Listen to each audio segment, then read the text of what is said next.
I think just a little, a smidgen of a warning that if you're eating, if you're having your tea, maybe just, rest for a moment, look the other way. I love these. I love it when there's warnings. I don't know. I might be overreacting just a little. No, that's fine. Okay. Yeah. Anyway, James says, "Dear Father Simon, I write to you with no hope of forgiveness. None is possible, but more a tale of ultimate redemption. My story goes back to the early 1980s when I worked for a well-known major building contractor. The industry then was a far different place than it is today, and the horseplay or crack was legend. I worked in the procurement department with a team of 4, and I can say quite honestly it was the best time of my working life, with countless jokes, tricks and adventures." Matt would love spending time with you. He loves pranksters. Love them. Really? Really? We're going to have to do some more jokes today? Oh, good.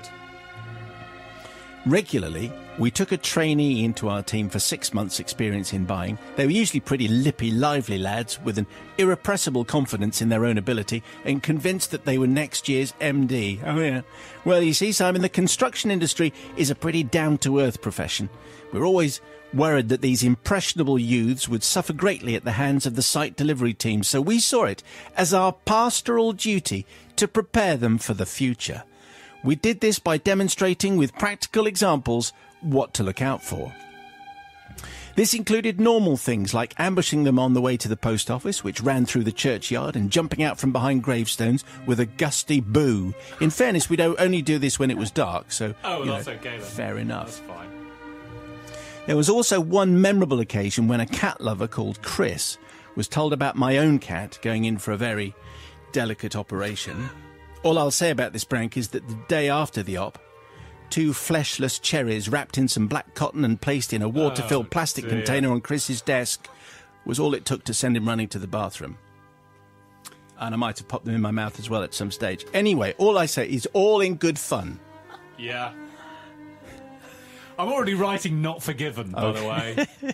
Yeah. But sadly, the event I want to bring before you cannot be covered under the cloak of staff improvement. This tale involves a very pleasant young lad called Nicholas, who joined us from a very rural background, and he was quite unused to the robust nature of our industry.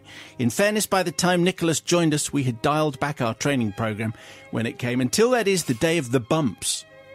On this particular day, it was our estimator, a guy called Steve, who was going to be our victim. The plan was to bundle Steve into the car park and administer the bumps for his birthday. I know, different... Do they would do the bumps anymore? I think you have to think it's too dangerous for people. Well, because it was a fairly... In fact, because James then says, you might need to explain this for listeners who are unfamiliar with the tradition of the bumps. It's when you take the birthday boy or girl by the arms and legs and bump him or her up into the air and down onto the floor. The number of bumps given equals the age of the person in years +1 for luck. What? Bumping them onto the floor? Did you never do that at school? I mean, bumping as in bump on the head. No. You'd have someone on one arm, someone on your other arm, someone on a leg, someone on the other leg, and they go fling you up into the air, and then just gently you'd bounce on the ground. Gently bounce on the ground from head height. You never did that?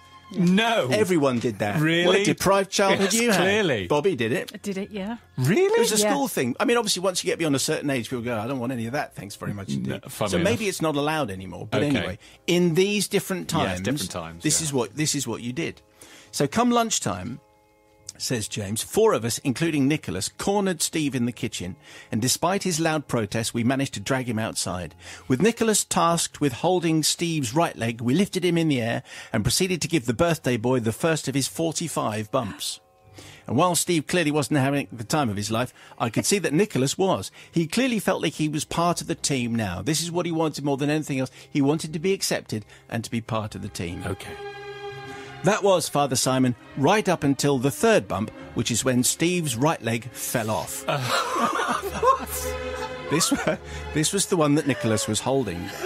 You see, what Nicholas didn't know was that Steve had an artificial leg, and he'd actually loosened the straps just before being lifted into the air. Steve was, of course, in on the whole affair. I did come clean afterwards to Nicholas, and while he refused to talk to any of us for at least a week, he slowly thought, you're not going to forget that, are you? After a couple of years, he eventually saw the funny side. Nicholas even progressed well within our company. very well prepared for life on site. So obviously I don't seek forgiveness, as there are no mitigating reasons for my acts, just high spirits and poor moral compass. But as I come to my 40th year in the industry, I have a large team of staff working for me, and I care strongly about their welfare, career, progression and happiness. And I like to think, and in some small part, this is due to the lesson that I learnt whilst working with Nicholas. Well, it was just one of those japes, but, I haven't had a line like that in the confession from, and that is when Steve's right leg fell off. Anyway, I'm just surprised you don't know the bumps. You learn everything. I imagine it died away a while back because obviously in the wrong hands it could be an unpleasant experience. Sister Bobby, what are you saying? I love this. I used to work in an office like this, and it was just survival every day and great laughs. Great. I mean, the thing is about when you go into those situations, from Nicholas's point of view, you just have to kind of grit your teeth. And they didn't do anything too dangerous or too nasty, did they? This was fabulous because it seems like actually there were no losers. Just Nicholas, maybe, just for a fearful moment, thought he had actually broken a human being completely. There would be that moment where it would be just a couple of seconds. Because the other thing is 45 bumps is way too much for anyone, especially that's why it's dangerous. Well, it happened on the third. Yes, luckily, so yeah. Loosen your leg. Of course, you don't need to be forgiven, as you say, but I would like more hijinks in the office, please. Really? Yeah, forgiven. Okay, let's forgiven, not do James. that. No. You could have hijinks in your office, which you share with the newsreader. Yes, I'm sure they'd love that. Jason will be over. Jason Kay, he likes a bit of japery. High spirits. I'm going to say, I've made my feelings on pranks and japes and scamps pretty clear in the past, and I'm not a massive fan. However, this is very good. To have that open to you of saying, we are going to do this thing where each of us grabs a limb, and it turns out one of us has got a false limb, and let's not tell the person who's holding on to the false limb. All of us would have taken that, absolutely. So I am definitely going to forgive, because that is very well worked.